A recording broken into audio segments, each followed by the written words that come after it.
arsalna rasulku kuwi itu adalah untuk rahmatan lil alamin, dan rasulku itulah rahmatan lil alamin.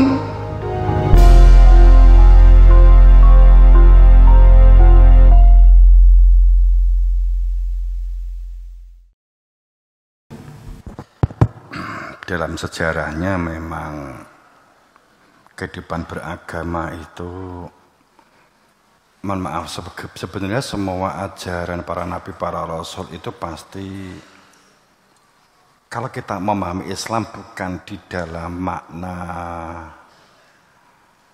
kelompok atau golongan eksklusif, dalam pengertian Islam, agama itu sudah terpetakan, teridentifikasi menjadi din, agama itu agama Islam Kristen ya. Tapi kalau ad-din itu dimaknai dalam pengertian apa adanya sebagai satu perilaku, watak, sifat, kehidupan yang kita jalani sebagai pedoman. Jadi ad-din itu pedoman, ketaatan, ketundukan, kepatuhan di dalam sistem al-haq min rabbik, itu disebut ad-din. Tapi karena sudah terlanjur din itu dimaknai sebagai agama, seperti kelompok atau golongan, sehingga ada golongan Islam, golongan Kristen, golongan Hindu, golongan Buddha. Ya, ini kan menjadi penjelasan yang harus dari nol kembali, bahwa sesungguhnya makna din dalam pengertian ad-din itu sesungguhnya semua ajaran para nabi rasul itu adalah ada satu perilaku taat dan yang ditaati, patuh dan yang dipatuhi. Artinya kepatuhan ini menjadi jelas arah sasarannya dan seterusnya dan sebagainya, begitu. Al-hudu al-mutlak dalam bahasa simpelnya. Sehingga kalau ini ad-din dimaknai ini, Islam juga sama. Jika tidak dimaknai retorika formalitas, tidak dimaknai jasad lahiriah, tidak dimaknai hanya sekedar sebagai plakat-plakat, tapi Islam dimaknai dari sifat itu sendiri yang menyertai karakter dan cara berpikirnya, maka semua Nabi Rasul itu Islam. Kan gitu. Makanya Nabi Isa juru selamat. Kan gitu. Bahasa Arabnya juru selamat. Ya agama Islam kan begitu. Juru selamat. Kemudian sang penyempurna. Kemudian kalau kita mau menghitung secara nalar menggunakan situs, katakan mohon maaf, Islam ada Al-Quran, ada situsnya, membuktikan bahwa itu dulu ada ajaran risalah, tauhid, Injil, Taurat, katakanlah demikian dan seterusnya yang terekam sekarang. Kita itu kadang nggak adil saat ngomong tentang Al-Quran, itulah yang paling sempurna pamannya begitu, kemudian mengatakan Taurat Injil itu adalah hasil cipta karya manusia setelah Nabi Isa meninggal dunia, maka Injil yang sekarang ini palsu, kan begitu. Kita sering menyimpulkan begitu sebagai umat Islam.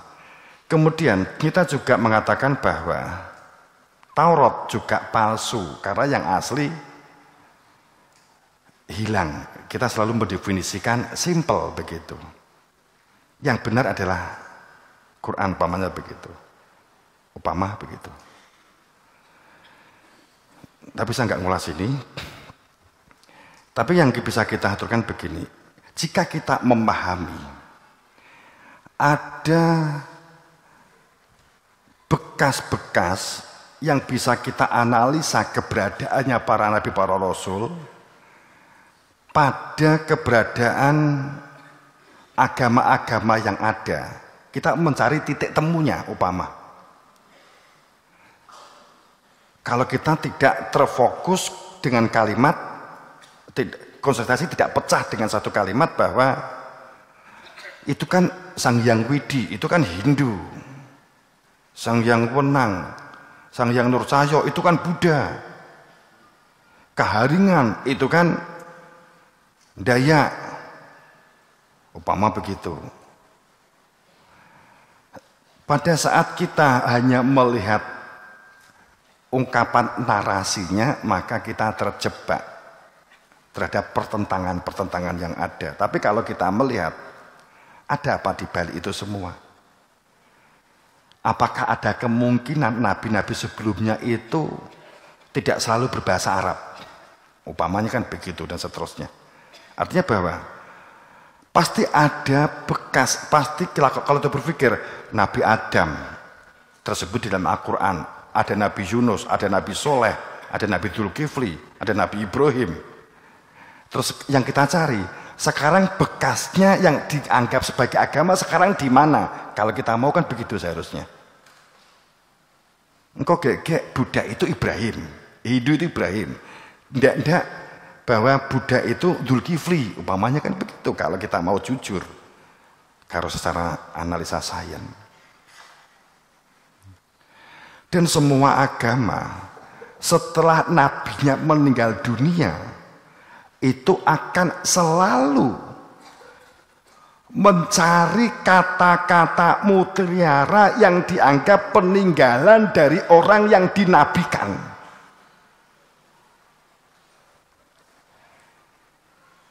Pada saat The Ten Document, pada saat 10 dokumen pedoman Nabi Musa yang dikatakan sebagai Taurat, setelah dianalisa ternyata jauh setelah Nabi Musa, umpamanya begitu, baru diterbitkan. Tapi orang yang sekarang di dalam satu perilaku agama mereka, Yahudi umpamanya nggak akan terima kan begitu. Mereka benar pasti akan menutupi, selalu akan mencari situs. Tapi kalau kita mau jujur, kita juga melakukan itu sebenarnya. Selalu ada penolakan-penolakan. Sebenarnya kalau kita mau mengatakan demikian, Nabi Adam, dia menunjuk wakil. Katakanlah demikian, ditolak, muncullah iblis. Kan begitu. Logikanya, orang yang rusak, perilakunya yang menghalangi kebenaran, pasti akan besar-besaran membuat fitnah dan olokan yang hebat. Seharusnya kan begini berpikirnya. Sehingga setelah Nabi Adam, ada keberlangsungan Rasul setelahnya tidak terungkap, tertolak, ditolak oleh orang yang sezaman dengan Nabi Adam, sepeninggal Nabi Adam. Itu pada saat Nabi Adam menunjuk pelanjutnya yang membawa ajaran risalah tauhid, ditolak. Siapa yang nolak? Iblis. Siapa iblis ini? Orang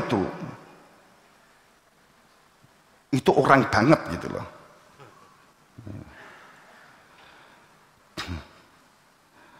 Dan kemudian si iblis kan membuat janji, akan saya sesatkan semua anak turun kamu. Artinya apa? Dia pasti punya metode untuk mengumpulkan berbagai cara untuk mengumpulkan tulisan-tulisan supaya orang tidak mengetahui dan tidak mengenal adanya kebenaran Adam, bahwa Nabi Adam memiliki pelanjut. Pasti dilakukan karena janji dia, semua ajmain akan saya sesatkan semua. Al-Quran yang tertuang di dalam yang kita baca selama ini, cerita 25 Nabi itu semuanya adalah proses pergantian sebagian besar, sehingga selalu terjadi pertentangan. Nabi Nuh,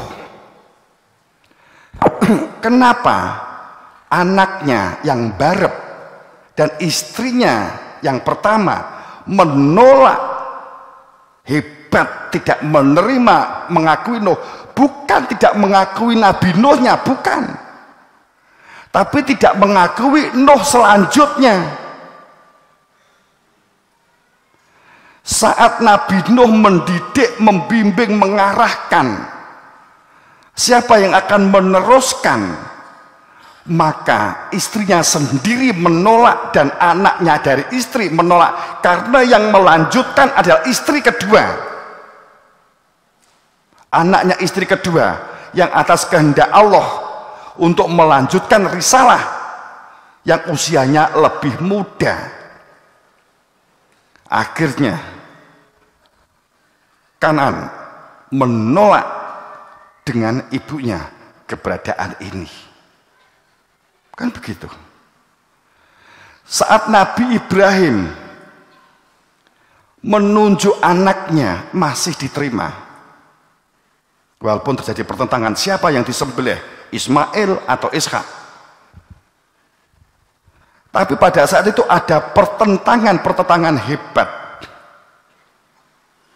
yang berupa jin dan setan. Pada saat Nabi Ishak mau disembelih, maknanya apa? Digulowentah sedemikian rupa supaya sifat-sifat hewan, sifat-sifat keserakahan, keduniaan, sifat-sifat yang menghitung angka-angka menjadi orientasi hidup, untuk semua diletakkan sehingga disembelih total sifat-sifat hewan-hewan yang ada di dalam dirinya. Saat itu ditunjuk Nabi Ismail dan Nabi Ishak. Kenapa di Hindu tidak dikenal nabinya siapa? Karena yang menyebarkan di Hindu itu adalah tidak tersebut siapa nabinya. Tersebutnya hanya Abraham, karena yang membawa adalah Ishak, bukan Nabi Ibrahim sendiri menyampaikan tentang sang bapak, maka tersebutlah Ibrahim, sang bapak pemegang induk kebenaran. Pada saat dia disembelih, kemudian kita mengikuti dengan menyembelih hewan kurban. Terjadi sulapan, kan gitu, diganti dengan Tuhan, diganti wedus, kan gitu. Sehingga pada saat, jadi caranya Nabi Muhammad menggugurkan cerita kultus kepada masa lalu supaya tidak nostalgia masa lalu, luar biasa dalam membangun sebuah sistem yang sangat, sehingga muncullah sebuah cerita Nabi Muhammad membuat satu perilaku dengan di dalam haji, balang jumroh 1, akobah 2, fani dan ketiga adalah balang jumroh. Sebenarnya itu adalah membuat satu perilaku yang menyerupakan cerita Nabi Ibrahim, yang suku saat di dalam jahiliyah Nabi Muhammad terjadi hebat benturan antar suku di Arab Saudi, di Arab saat itu, bukan Saudinya, semua Arab saat itu. Setiap orang keluar dari suku masuk harus misuh, mengumpat suku sebelah, suku yang menjadi musuhnya. Digambarkan adanya patung bapak, patung ibu, dan patung anak. Lempar mereka dengan selalu menghujat. Kemudian karena suku-suku itu frame-nya sama, ngelingnya kepada Nabi Ibrahim, sehingga Nabi Muhammad menceritakan Nabi Ibrahim dulu nggak begini. Karena begitu. Penetralisirnya luar biasa.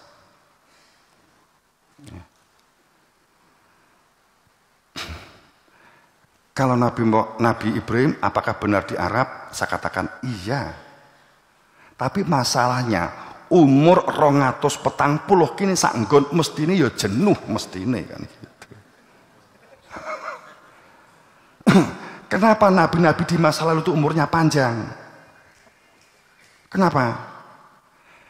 Karena sinkron, sinergi, matching antara otak, hati, tindakan, alam, dan lingkungan. Nek umurmu gak dawa, mergo gak tau sinkron. Angen-angene ngene gak duwe dhuwit. Mumet. Setrok. Kenapa? Kalau kita itu umur, kenapa orang-orang dulu panjang? Itu karena memang sinkron.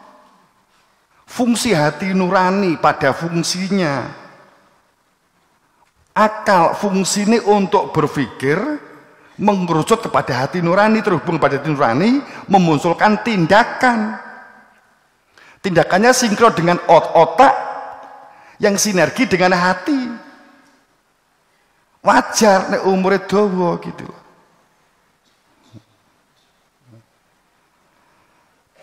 Itu kalau kita ya agak sinkron nih.